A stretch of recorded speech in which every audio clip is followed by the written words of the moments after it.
Good evening students, good evening. आज हम economics के सेकंड चैप्टर को शुरू करने जा रहे हैं और पार्ट नंबर 2 है।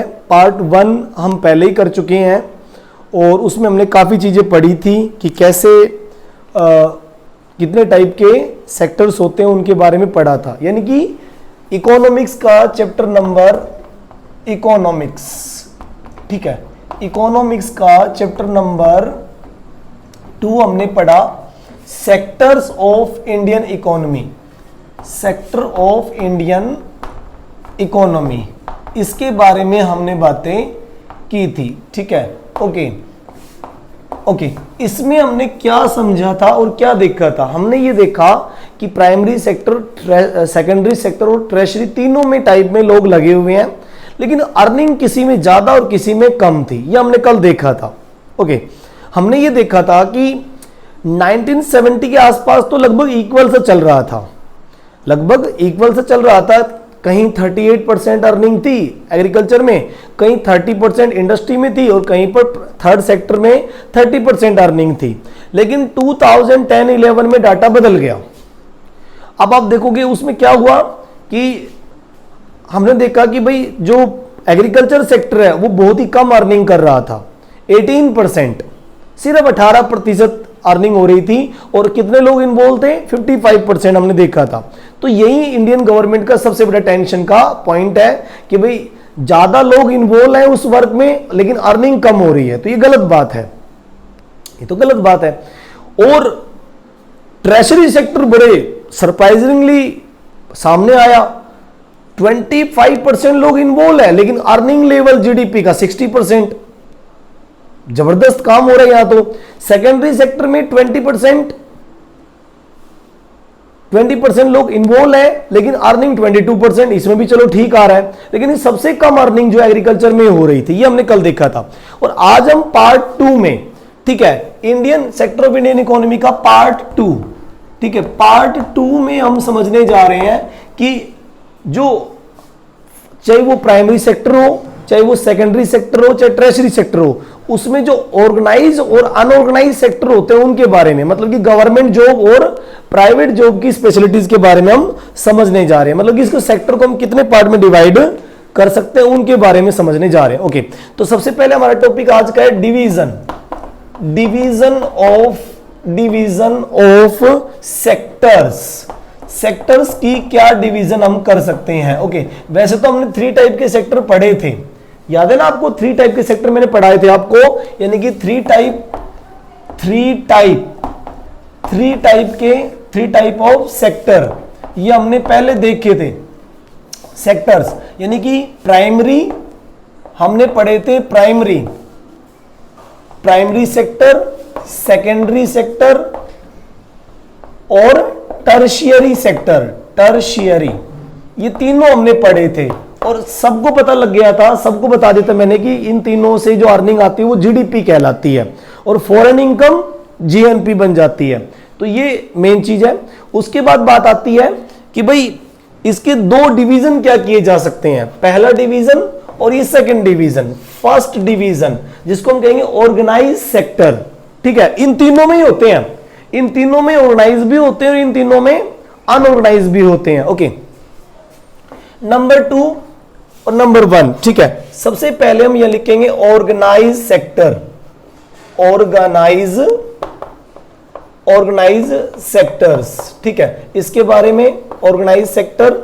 ओके, ये देखिए ऑर्गेनाइज सेक्टर है ये, और ये है अनऑर्गेनाइज सेक्टर, अनऑर्गेनाइज, ठीक है, सेक्टर्स, ठीक है, ऑर्गेनाइज सेक्टर और अनऑर्गेनाइज सेक्टर, इसके बारे में बात करेंगे हम। ओके, ये देखिए, ठीक है, ऑर्गेनाइज सेक्टर क्या है और अनऑर्गेनाइज क्या है उसके बारे में। ओके, तो सबसे पहले देखो स्पेशलिटी, इसके फीचर्स क्या क्या है, इसके फीचर्स, ठीक है, फीचर्स, इसके फीचर में नंबर 1 पॉइंट, ठीक है, इसमें क्या होता है, इंप्लॉयमेंट रेगुलर होती है।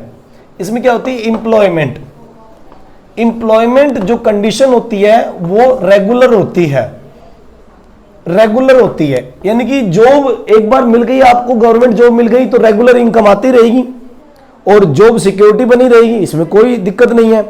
गवर्नमेंट जॉब के लोग 60 की एज में जाके रिटायर होते हैं और फिर उसके बाद उनको पेंशन वेंशन आती रहती, तो ये एकदम बिल्कुल क्लियर है, इसमें किसी को भी बीच में निकाला नहीं जा सकता, रिटायरमेंट ही होती डायरेक्ट। तो ऑर्गेनाइज मतलब गवर्नमेंट सेक्टर, गवर्नमेंट जॉब, ये देखो इसको हम क्या लिख सकते हैं, गवर्नमेंट जॉब भी लिख सकते हैं, गवर्नमेंट जॉब एम्प्लॉय, ठीक, government job employ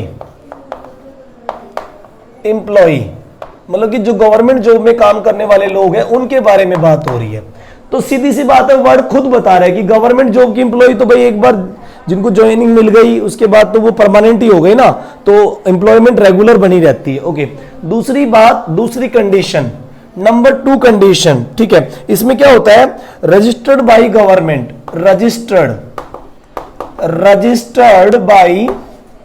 by government, government के थ्रू उनको रजिस्ट्रेशन होता है पूरा और उनके पूरे डॉक्यूमेंटेशन होते हैं, डॉक्यूमेंटेशन होने के बाद वो लोग वहां बिल्कुल जॉब कर रहे होते हैं, ठीक है। उसके बाद में third level, follow rule and regulation, follow rules and regulation by government के बने हुए सभी रूल रेगुलेशन को फॉलो करना होता है, ये ऑर्गेनाइज सेक्टर में है, बिल्कुल करते भी हैं, गवर्नमेंट जॉब में सारा कुछ होता है ये। ओके, उसके बाद देखिए नंबर 4, ओके, नंबर 4 इसमें, ठीक है, क्या होता है, फॉर्मल प्रोसेस, ठीक है, फॉर्मल प्रोसेस होता है, फॉर्मल प्रोसेस, ठीक है, और प्रोसीड्यूचर, ठीक है,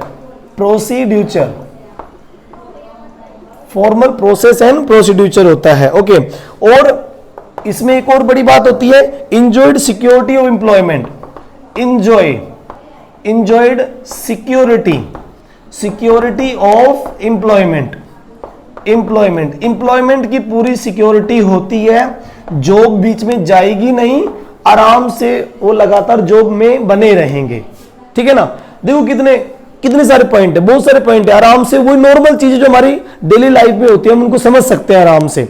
ऑर्गेनाइज सेक्टर मतलब गवर्नमेंट एम्प्लॉय, रेगुलर जॉब बिल्कुल क्लियर है, रजिस्टर्ड बाय गवर्नमेंट बिल्कुल रजिस्टर्ड होते हैं गवर्नमेंट के through, follow rule and regulation made by government, बिल्कुल सही बात है, वो रूल रेगुलेशन सारे फॉलो करते हैं, छुट्टियां जो होती है गवर्नमेंट छुट्टियां उनको मिलती है, और गवर्नमेंट जो भी रूल रेगुलेशन बनाती है जहां जॉब उनकी डिप्यूट होती है वहां उनको जाना पड़ता है, चाहे वो जम्मू कश्मीर हो चाहे केरला हो, वो सारा जाना पड़ेगा।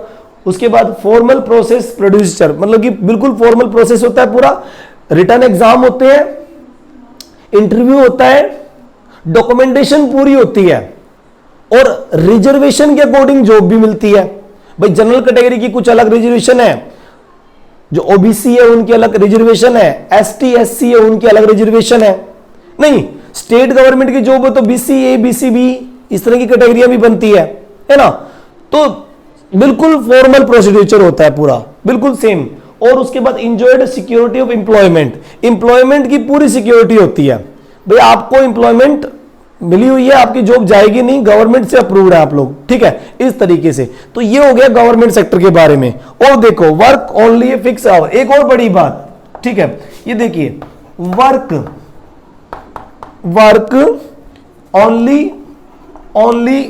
ओनली ए फिक्स्ड आवर, ठीक है, फिक्स आवर में वो वर्क करते हैं, है ना, वर्क करते हैं फिक्स आवर में, और सैलरी बिल्कुल होती है, और पेंशन, ठीक है, एंड पेंशन भी तो होती है, रिटायरमेंट पेंशन, ठीक है। ओके, उसके बाद हम इसमें रिटायरमेंट पेंशन भी कर सकते हैं। ओके, ये देखिए नंबर 7 पे हम लिख सकते हैं रिटायरमेंट, ठीक है, retirement and pension. Number 8 medical facility, medical and accommodation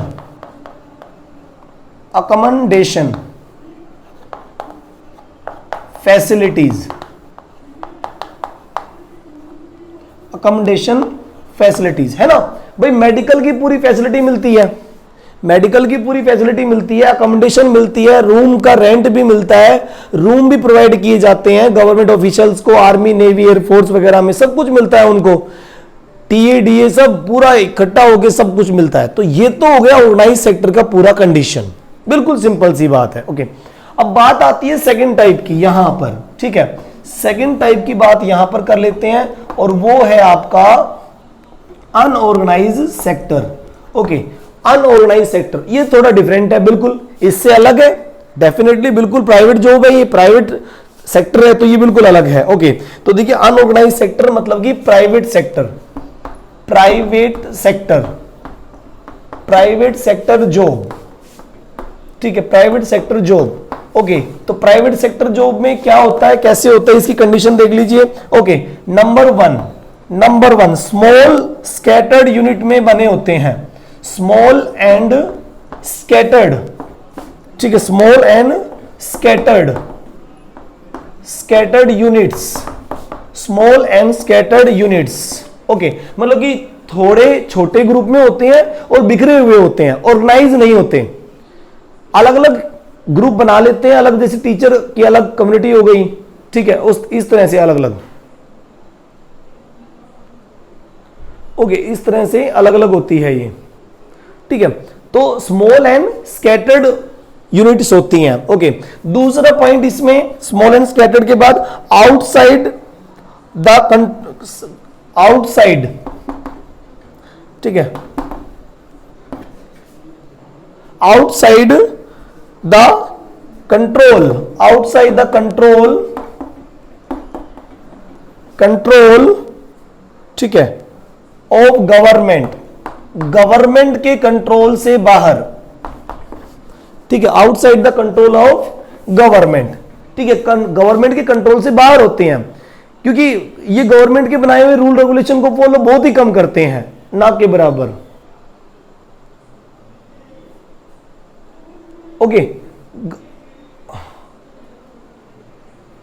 government के रूल रेगुलेशन को फॉलो करते हैं। ओके, फॉलो नहीं होता मतलब कंट्रोल गवर्नमेंट से बाहर होता है इनका, मतलब कि गवर्नमेंट रूल बढ़ाती है लेकिन वो उसको पूरी तरह फॉलो नहीं करते। ओके, तीसरा पॉइंट इसमें मेन हो गया, rule regulation not followed, rules and regulation, ठीक है, रूल एंड रेगुलेशन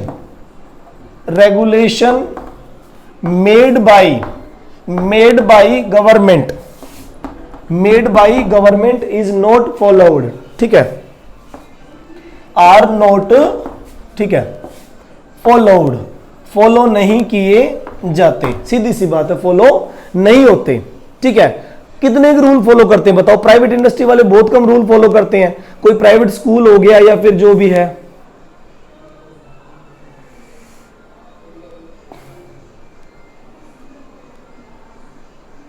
ओके, तो रूल रेगुलेशन बिल्कुल भी फॉलो नहीं किए जाते हैं। ओके, ठीक है,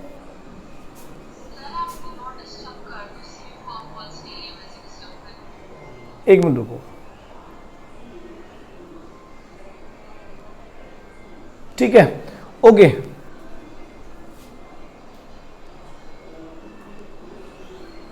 तो फॉलो किए जाते हैं। देखो दोबारा देखो, इस चीज को दोबारा देखिए, एक बार दोबारा देखिए, मतलब कि स्मॉल एंड स्कैटर्ड यूनिट होती है, छोटी छोटी यूनिट में बिखरे लोग होते हैं, outside the control of government, government के कंट्रोल से बाहर होते हैं, ठीक है, rules and regulation made by government not followed, वो फॉलो नहीं किए जाते। ओके, बिल्कुल भी फॉलो नहीं किए जाते। ओके, एक और बड़ी बात इसमें, जॉब्स आर लो पेड, बिल्कुल सही बात है, जॉब के अंदर जो सैलरी होती है वो बहुत ही कम होती है, ठीक है, डेफिनेटली जॉब्स, ठीक है, जॉब्स आर लो पेड मतलब कि बहुत ही कम पेमेंट की जाती है, ठीक है, स्मॉल वेजेस, जिसको हम स्मॉल वेजेस कहेंगे, स्मॉल वेजेस कहेंगे। ओके, स्मॉल वेजेस कहे जाएंगे। ओके, उसके बाद देखिए स्मॉल वेजेस, फिर दूसरा नॉट रेगुलर, जॉब रेगुलर नहीं होती, जॉब सिक्योरिटी है ही नहीं, ठीक है। ओके, देखिए नंबर 5 पॉइंट, ठीक है, जॉब सिक्योरिटी या job are not regular, are not regular, regular नहीं होती, ठीक है, जॉब्स आर नॉट रेगुलर, बिल्कुल भी रेगुलर नहीं होती। कब किसको नोटिस देकर निकाल दिया जाए कुछ नहीं पता चलता, ठीक है। कोरोना टाइम में देखा भी आप लोगों ने कितनी बुरी हालत हुई लोगों की, नॉन पेड वर्कर भी रहे हैं, है ना, जॉब से भी निकाल दिए गए हैं, एक एक दो दो रख लिए गए और उन्हीं से काम चला रहे हैं, समझ रहे हो। मतलब कि देखो, एक कंपनी में जहां 50-50 वर्कर होते थे, 50-50 या 100-100 वर्कर होते थे, वहां पर सभी वर्कर को निकालकर केवल लिमिटेड कुछ 20-30 रख दिए गए, तो सोचो जो बच गए उनके ऊपर कितना प्रेशर होगा वर्क का, और जो निकाल देंगे उनकी फैमिली का क्या होगा, बहुत बुरी कंडीशन में रहेंगे, है ना। तो इस तरह से ओके। उसके बाद number 6 working hours according to person, ठीक है, working hour not fix, working hours not fixed, कोई फिक्स नहीं होते, नॉट फिक्स, ठीक है, वर्किंग आवर नॉट फिक्स, कोई फिक्स नहीं होते, कितने भी टाइम आपको रोका जा सकता है, संडे भी आपको रोक सकते हैं, संडे आपकी छुट्टी है लेकिन फिर भी आपको रोक लेंगे, एक्स्ट्रा वर्क करने के लिए बुला लेंगे, तो आप क्या कर सकते हो, कुछ नहीं कर सकते, कुछ नहीं कर सकते इस मामले में, कर सकते हैं कुछ नहीं कर सकते। तो ऐसे में क्या किया जाए, ऐसे में इनको क्या किया जाए, कैसे बचाया जाए, कुछ तो रूल बनने चाहिए। How to protect the workers in organise sector, कि अनऑर्गेनाइज सेक्टर में किस तरह से वर्कर्स को बचाया जाए जो उनका शोषण हो रहा है। और एक और बड़ी बात, जैसे कि बता ही रहा था कि रिटायरमेंट और पेंशन, कोई पेंशन नहीं है, समझे आप, जैसे रिटायरमेंट और पेंशन और मेडिकल फैसिलिटी ऐसा कुछ होता ही नहीं है, ऐसा कुछ मिलता ही नहीं है प्राइवेट जॉब में, ठीक है, okay. No retirement, retirement bonus, कोई रिटायरमेंट बोनस नहीं होता, no mediclaim, no mediclaim, no mediclaim, कोई मेडिकल क्लेम नहीं होता। तो ये सब क्या है, ठीक है, ये सब क्या है, ऑर्गेनाइज सेक्टर के वर्क हैं, ठीक है। तो हम ये बता रहे थे कि भाई किस तरह से ऑर्गेनाइज सेक्टर में कोई भी रिटायरमेंट बोनस नहीं होता और ना ही कोई मेडिक्लेम होता है, दोनों बिल्कुल कंडीशन क्लियर है। कैसे बचाया जाए अनऑर्गेनाइज सेक्टर के लोगों को इस तरह के एक्सप्लॉयटेशन से, शोषण से कैसे बचाया जाए, कैसे पॉसिबिलिटी हो ये, ठीक है। तो उसके कुछ मेथड्स के बारे में बात करेंगे, ओके। जहां तक मेरा आइडिया, आपको यहां तक तो कोई प्रॉब्लम नहीं है, ऑर्गेनाइज सेक्टर और अनऑर्गेनाइज सेक्टर में क्या क्या प्रॉब्लम्स है या क्या क्या उनकी फीचर्स हैं, कैसे क्या होता है, वो सब कुछ मेरे ख्याल क्लियर है, आप लोगों को यहां तो कोई प्रॉब्लम नहीं आएगी, ठीक है। बिल्कुल सिंपल सी बातें हैं। ऑर्गेनाइज सेक्टर एम्प्लॉयमेंट रेगुलर बनी रहती है, registered by government, follow rule regulation, बिल्कुल सिंपल सी बातें हैं। और यहां भी बिल्कुल सिंपल सी बातें, इसका बिल्कुल अपोजिट है ये, है ना। Small scattered unit outside the control of government, rule regulation made by government not followed, तो ये सब चीजें बिल्कुल सिंपल सी बातें। अब हमें ये समझना है कि अनऑर्गेनाइज सेक्टर में जो प्राइवेट वर्कर्स हैं उनके साथ जो शोषण होता है, उनको जिस तरह से एक्सप्लॉइट किया जाता है, वो कैसे कम किया जा सकता है, ओके, उनके बारे में, ओके। तो देखिए एक बार हम रफ कर लेते हैं, ओके बेटा। तो आगे देखते हैं अब, ठीक है। अब बात करते हैं कि कैसे, हाउ टू प्रोटेक्ट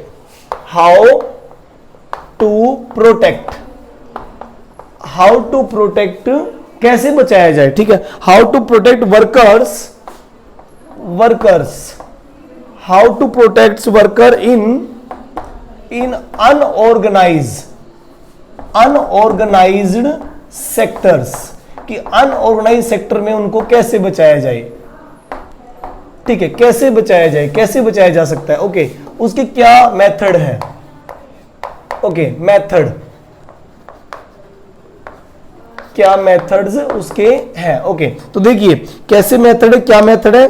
तो सबसे पहले जैसे मान लीजिए एग्रीकल्चर में लोग अनऑर्गेनाइज सेक्टर में जाकर, आप जानते हो एग्रीकल्चर में कोई गवर्नमेंट जॉब तो है नहीं, है ना, एग्रीकल्चर एक तरह से अनऑर्गेनाइज सेक्टर है, प्राइवेटली लोग लगे होते हैं इसमें, ठीक है, ओके। तो देखिए सबसे पहले क्या किया जाए, फार्मर्स को, पॉइंट 1, फार्मर्स, जितने भी फार्मर्स हैं उनको, ठीक है, एडुकेट फैसिलिटीज दी जाए, एडुकेट्स, ठीक है, उनको क्या दिया जाए, एडुकेट्स फैसिलिटीज, फैसिलिटीज दी जाए, मतलब कि सही फैसिलिटी दी जाए। जैसे कि मैं ये कहूं कि उनको, ठीक है, और ठीक है इन टाइम, ठीक है इन टाइम, समय में, बिल्कुल सही में, ठीक है, मतलब कि राइट टाइम पे उनको ये दिया जाए ताकि वो सही टाइम पे कर सकें। किसान क्रेडिट कार्ड के थ्रू ये फैसिलिटी आराम से हो जाती है। बैंक किसानों को किसान क्रेडिट कार्ड दे देते हैं और वो जब उनको सही समय पर जब सीड्स वगैरह फर्टिलाइजर की जरूरत पड़ती है आराम से वो कर लेते हैं। तो और अनऑर्गेनाइज सेक्टर में यानी कि प्राइवेट सेक्टर में लगे हुए किसानों को काफी हेल्प मिलती है, तो डेफिनेटली वो अर्निंग कर पाएंगे। ठीक है, क्या परचेज करने के लिए, परचेज करने के लिए, परचेज अगर उनको परचेज करना पड़े, ठीक है, तो वो कैसे करेंगे? सीड्स परचेज करने के लिए उनको फैसिलिटी मिले, ठीक है, ओके। एग्रीकल्चर टूल्स, जैसे कि एग्रीकल्चर टूल्स परचेज करने के लिए उनको फैसिलिटी मिले, ठीक है, और स्टोरेज, ठीक है, उनको फूड स्टोरेज के लिए भी, फूड स्टोरेज इसके लिए भी उनको क्या है कि कुछ बराबर फैसिलिटी मिले तो वो अच्छा काम कर पाएंगे। ओके, एक मेथड तो ये हो गया। ओके, इसके लिए हम क्या कर सकते हैं? ठीक है, इसके लिए किसान क्रेडिट कार्ड, किसान क्रेडिट कार्ड, क्रेडिट कार्ड से उनकी हेल्प हो सकती है, किसान क्रेडिट कार्ड से उनकी हेल्प हो सकती है। केसीसी से उनकी मदद की जा सकती है। ओके, दूसरी बात, ठीक है, उनको बहुत अच्छे लेवल पे स्टोरेज फैसिलिटी दिला सकते हैं और जो है फूड ग्रेन मंडीज, ठीक है, जो मंडीज वगैरह होती है उनके लिए भी फूड ग्रेन सेल करने के लिए, फूड ग्रेन सेल करने के लिए, ठीक है, उनको मंडी फैसिलिटी दी जा सकती है,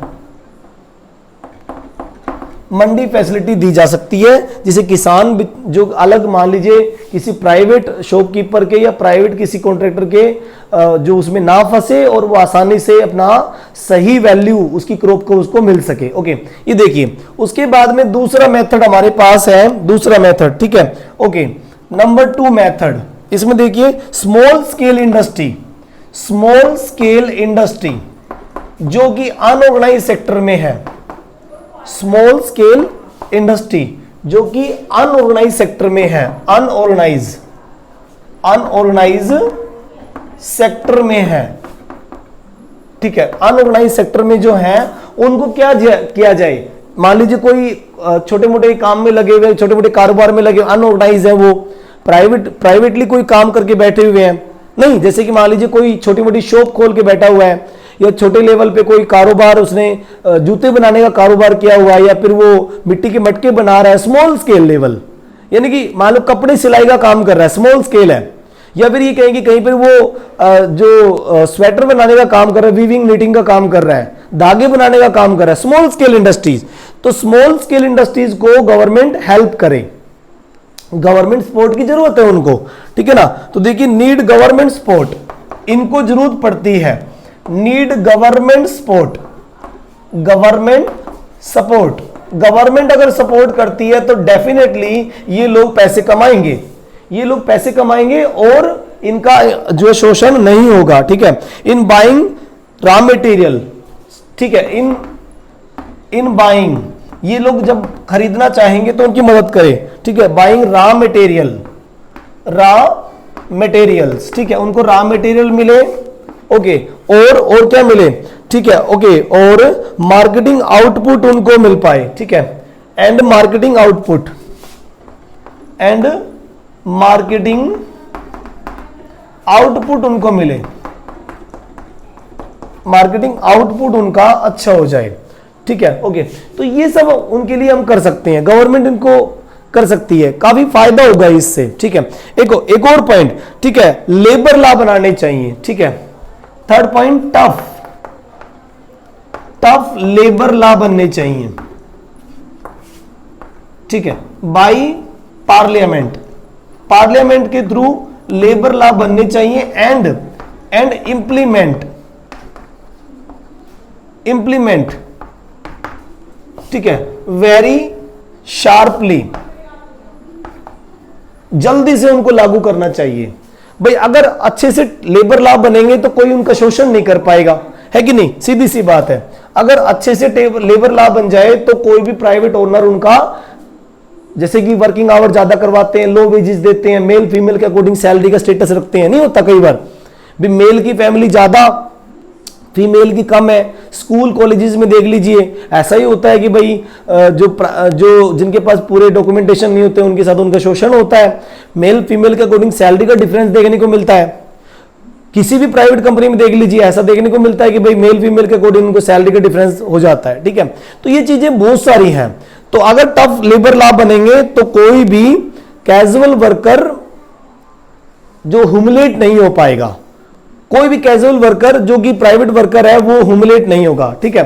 तो इसका क्या फायदा मिलेगा, ठीक है, बेनिफिट क्या होगा, बेनिफिट क्या बेनिफिट मिलेगा इससे, ठीक है, protecting casual worker, protecting casual worker, casual workers को प्रोटेक्ट करने का मौका मिलेगा। ओके, ये देखिए जो प्राइवेट वर्कर है कैजुअल वर्कर उनको मौका मिलेगा, ठीक है। तो ये बहुत आसान से स्टेप हैं, ठीक है।